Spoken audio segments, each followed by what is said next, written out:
respublika miqyosida o'tkazilayotgan xavfsiz va sog'lom yurt keng ko'lamli tezkor profilaktik tadbirlari doirasida Davlat xavfsizlik xizmati hamda ichki ishlar organlari hamkorligida Toshkent shahrining Yunusobod tumani hududida tezkor tadbir o'tkazildi. Bu nima maqsadda keldingiz? Nima bu? Yashnobod tumanida yashovchi 1999-yilda tug'ilgan Muqaddam Jinoyat kodeksining 276-moddasi bilan sudlangan shaxs va Toshkent viloyatining Qibray tumanida istiqomat qiluvchi 2006-yilda tug'ilgan fuqaro qo'lga olinib, ulardan 507 dona pregabalin va 52 dona terapikamid kuchli ta'sir qiluvchi dori vositalari ashyoviy dalil sifatida rasmiylashtirib olindi. Buni qatdan oldingiz?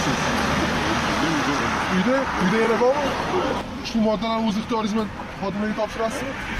Dalil ashyo bilan ushlangan joylarda aytdinglar, qolgan qoldig'i bor, pregabalin, terapikamid dedingizmi? Terapikamid tayyorlangan narsalar bor. Aha, yana nima bor? Pregabalin bor.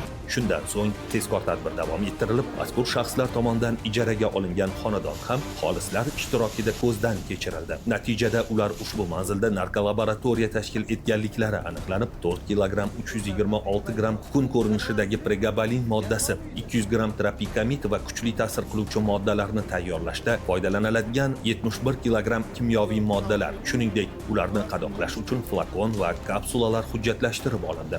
Ta'kidlash lozimki, ushbu yoshlar narkolaboratoriya tashkil etishlari bilanoq qo'lga olinib, sotish maqsadida qo'lbola usulda tayyorlagan kuchli ta'sir qiluvchi moddalarni lokatsiyalar orqali mijozlarga tarqatishga ulgurishmadi. Bu bilan 208 ming dona bir marotabalik dozani aholi orasida tarqatilishining oldi olindi. Mana shu trubkaning manba ko'kdagi moddasi. Ani qo'lbeda qilaman. Bu o'sha trubkamidni tayyorlagan bo'ldi.